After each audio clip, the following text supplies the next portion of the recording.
দেখ দুটো জিনিস আমাদের মিস হয়ে গেছিল তো, একটা এভাব আর একটা ওভার। তো এভাব উপরে বুঝাতে এভাব বসে, আর ওভারও উপরে বুঝাতে বসে। Now the question is where to use above and where to use over. Clear?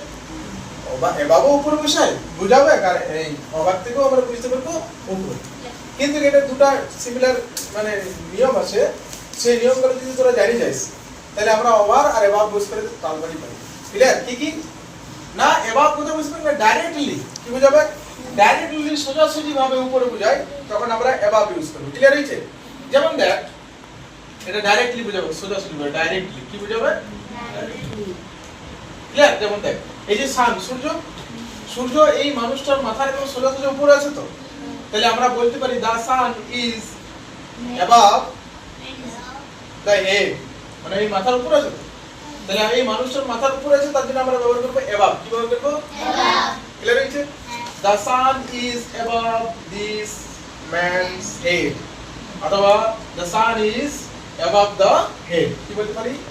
The sun is above the head of the standing man।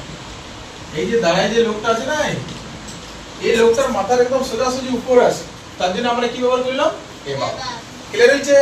এটা নড়চড় হবে না, এই সানটা কি লড়বে? সানটা লড়বে কি না। কিন্তু এইখানে দেখ ওভার কথা ব্যবহার করব, ওভার উপরে বুঝাবে, কিন্তু মুভমেন্ট বুঝাবে। কি বুঝাবে? মুভমেন্ট। মুভমেন্ট মানে কি? নড়াচড়া করবে। ঠিক আছে? তখনই আমরা আবার ব্যবহার করব ওভার। যেমন দেখেন এরোপ্লেনটা আছে, এরোপ্লেনটা উড়ছে, কিন্তু এরোপ্লেনটা একটা জায়গায় উড়ার পরে আর কিছুক্ষণ বাদে আর দূরে চলে যাবে।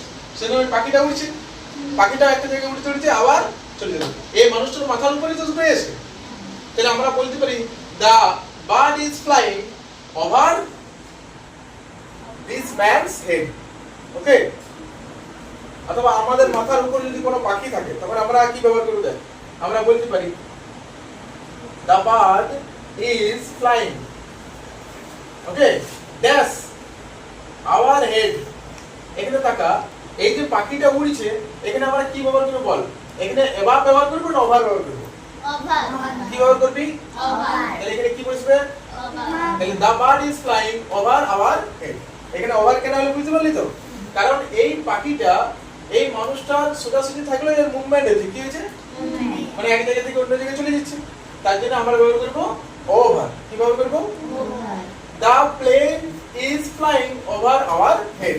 এরোপ্লেনটা উড়ছে তো, তাহলে এবার আমরা বলবো ওভার আওয়ার হেড। কি বলবো? ওভার। ক্লিয়ার? বুঝতে পারলি? যেমন এই ফ্যানটা আমাদের উপর আছে, এই ফ্যানটা উপরে ঘুরছে, তাহলে আমরা কি বলতে পারি? The fan is above our head না ওভার আওয়ার হেড বলবো? অ্যাবাভ। কি বলবো? অ্যাবাভ।